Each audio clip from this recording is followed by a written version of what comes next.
We see the impact of mental health every day in our community. This May, Journey Mental Health Center is hosting a series of events for Mental Health Awareness Month, including a high-energy night out of drag bingo, a youth mental health luncheon featuring a powerful lineup of local health, education, and family systems leaders, plus a live fireside chat with Olympic medalist Molly Seidel. That's all right here in Madison to break down the stigma around mental health. Find details and get tickets at journeymhc.org/MHAM. This is CityCast Madison. I'm Bianca Martin, and here's what Madison's talking about. Last year, the bill that ended the government shutdown also closed the 2018-era loophole that resulted in a booming market of hemp-derived THC products here in Wisconsin, where, mind you, cannabis is still illegal at the state level. So where do we go from here? I'm executive producer Haley Sperling, sitting in for your host Bianca Martin, and joining me to talk about what all of this means for local producers and retailers and consumers is Philip Scott, president and founder of the Wisconsin Hemp Farmers and Manufacturers Association, and the owner of Crone Apothecary over on the north side. Philip, welcome back to CityCast Madison. Hi, how's it going? Thanks for having me again to hopefully inform the community. Let's start with the national picture. So, as I sort of just laid out, one piece of the November 2025 federal spending bill kind of sneakily put in a ban on nearly all hemp-derived consumer products. So we're talking vapes, gummies, drinks, etc., all of these things that are kind of seemingly everywhere these days. And that ban is set to take effect in November 2026, so not right away. But according to CNBC, this could end a roughly $28 billion industry, and that's nationally. And so I'm really curious to get your perspective. Did this ban come as a surprise to you and the folks that you know in the hemp industry? Oh, it did. It kind of came out of left field. It just surprised all of us. I don't think anybody really saw this coming to a full-scale ban.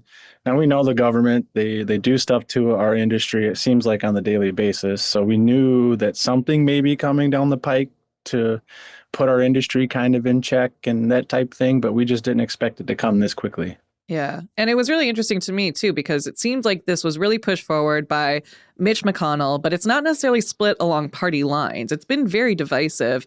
Kentucky Republican Senator Rand Paul called this ban, quote, the most thoughtless, ignorant proposal to an industry that I've seen in a long, long time. So this is like clearly striking a nerve with people across the board. Yeah, it's a tough one out there. I mean, especially in Wisconsin, we estimate that it's about $1 billion market in Wisconsin alone. And when we probably employ between 3,700 to 4,000 individuals across this state. Wow.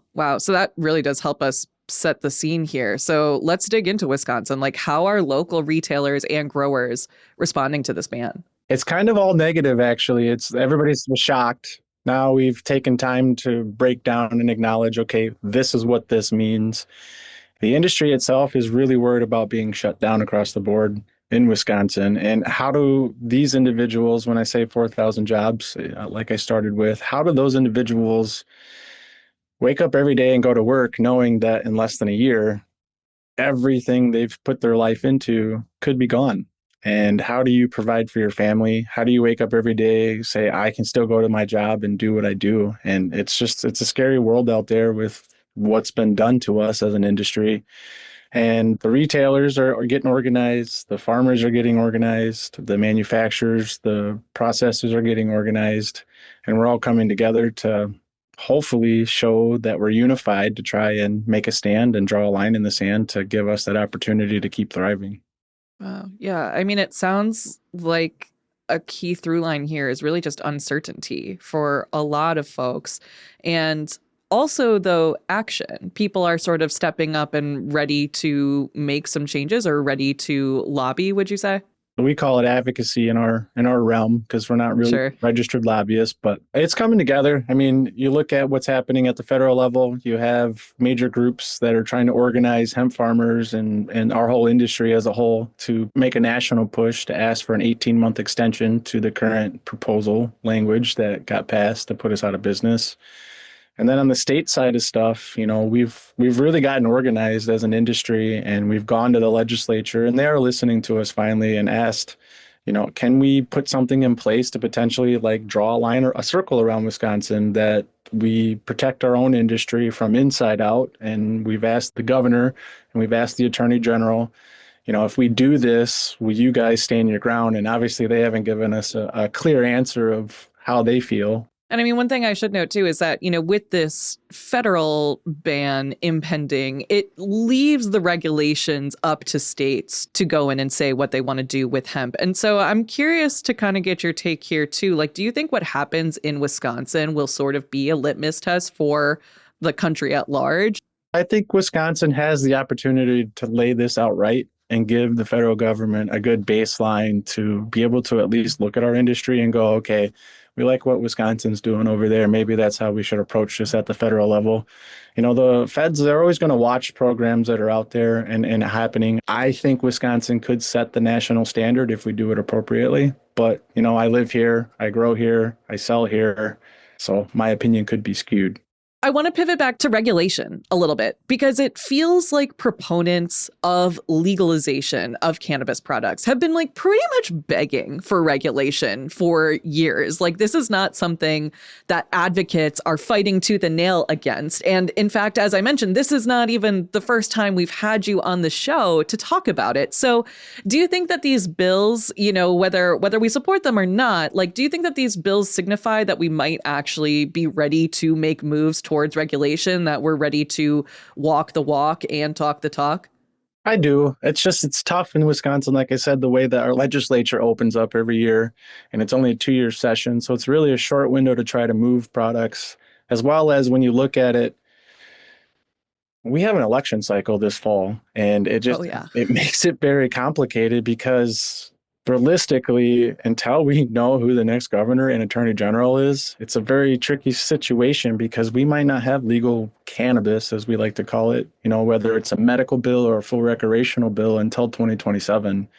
And it's tough because if our legislature stayed open until the fall, like they're supposed to do, we potentially could have something on the books by this fall. The Senate majority, Senator LeMahieu of the majority of the Senate, he came out and said cannabis and hemp are top priorities for the spring to get figured out before we close session. So finally having a little more support from the top brass keeps us hopeful.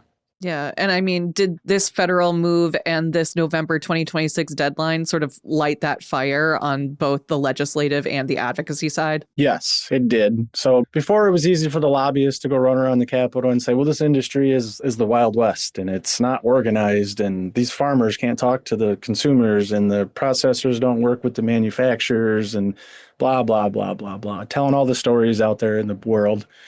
This federal ban announcement actually was the first time in 8 years that we were able to go up to the Capitol and have conversations with bipartisan individuals on both sides of the aisle and show them that we're actually unified. And it's impressive that it took 8 years and a federal ban for the whole industry to go, oh, we better figure out a way to mesh ourselves together so we can stand our ground.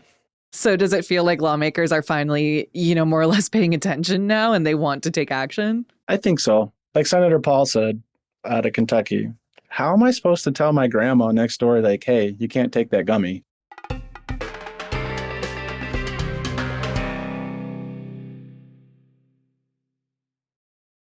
I want to throw a wrench into this whole situation that we were talking about here, because earlier in December, President Donald Trump actually rescheduled cannabis under the Controlled Substances Act from a Schedule 1 category, which is the same category as heroin and LSD, to a Schedule 3, which at the very least opens the door for research opportunity with cannabis. He also hailed cannabis as, potentially huge for senior citizens in particular. So how, if at all, will this rescheduling impact the fight for legalization and regulation? Well, it's a tricky one. It's a tricky question. But moving from Schedule 1 to Schedule 3 is awesome. I really wish we would have went from Schedule 1 to Schedule 5 and just been done with it. But I understand how government works, and it's going to take time, money, research.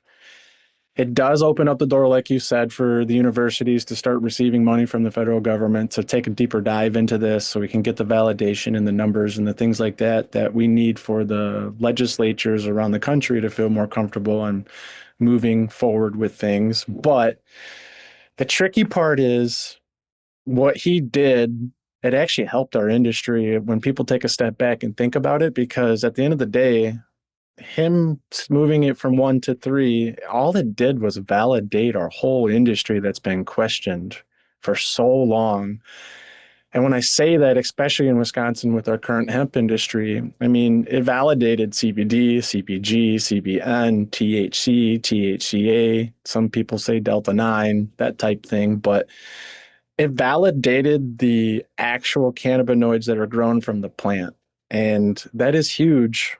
I take that as a huge win because I've been questioned every day I've operated for 8 years of, is this good product? Is this bad product? Are you poisoning our communities? And it finally removes that narrative. So you feel like it adds some legitimacy to your business? Yes, 100%. That's huge. I feel like, yeah, the resounding thing that I have seen overall from advocates and legalization advocates is that this rescheduling move is a good one.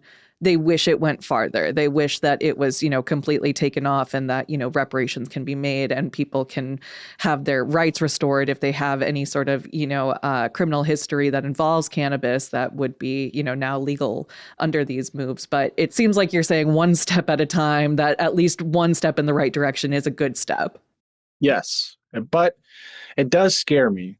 I got to be honest with you, because it hands the keys over to the FDA. And I really hope the FDA doesn't use this opportunity to put all of us small hemp farmers and cannabis farmers around the country out of business.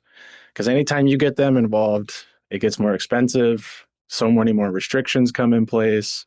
And I hope this isn't reversing the opportunity where we wanted to go in the future is to full recreational and doesn't just lock us into a medicinal program. Yeah, because I do remember too, back in 2025, there was attempts at the state level to legalize cannabis in a weird way where it would be like there would be a state-run dispensary, and it just felt like, okay, we got legalization, but at what cost? I mean, ultimately that didn't go through, but like it's stuff like that you're kind of afraid of.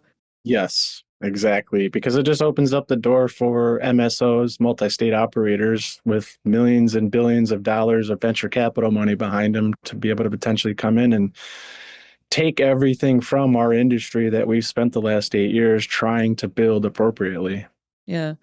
Well, other than waiting on state lawmakers to make their move or not, like what is next for the cannabis industry and its advocates? Well, that changes on a daily basis. But as we sit right now, we have the federal ban, as you know, coming up in less than a year. We know that we have to watch the attorney general and the governor's race this fall. Depending on which party wins those 2 seats, are we going to be able to move forward with the medicinal and a full recreational program in the future? I don't know, because of the politics, the way that it's laid out. If we get the wrong governor in place this next election cycle, you could be looking at another 4 years before you even see any type of movement anywhere. And realistically, if we do go to a medicinal route, it can't be over restrictive. Because right now you have people in their minds, you have to choose between medicine and doing something else. And it's a tricky situation. Well, it sounds like there's a lot for us to be watching as this year progresses. I'm really excited, hopefully, to see what comes next. I always tell people, we've been asking for 8 years for common sense legislation to allow us to just keep investing in our communities and give back to the consumers that need our product. And it is a scary environment, but it's not all end to be end. There is time to make these adjustments, especially at the federal stuff outside of the state. Every 90 days they sign a new CR or a new federal budget, as well as we have an ag committee that needs to work on a new farm bill to potentially be signed in the near future. And that farm bill could give us, 5 to 7 years of guidance without another hiccup, hopefully. So there is opportunity. We are very optimistic that somewhere at the federal level or at the state level, we'll get something in place to allow us just to keep operating. And most people need to realize, we're $1 billion industry, right? Cool. Well, The hemp and cannabis consumers in the state of Wisconsin, they really control about 600 to 637,000 votes. We did a big poll and we started asking people that question, and that's a lot of votes in a purple state that could swing another way. So hopefully we'll figure it out. What a great place for us to end on. We will figure it out. We will probably be having you back on the show later this year to talk us through it as we figure it out. Philip, thank you so much for your time today. Thank you so much. That's Philip Scott, president and founder of the Wisconsin Hemp Farmers and Manufacturers Association and owner of Krone Apothecary.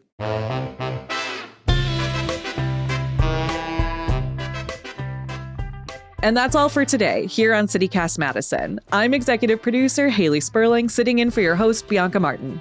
Don't forget, you can support this show and get great perks by becoming a CityCast Madison neighbor. Just head to membership.citycast.fm. And if you enjoyed today's show, why not share this episode with someone who wants to pass legislation? Help us spread the word about CityCast. Tell your friends. We'll be back here tomorrow morning with more stories from around the city. Until then, take good care and thanks for listening.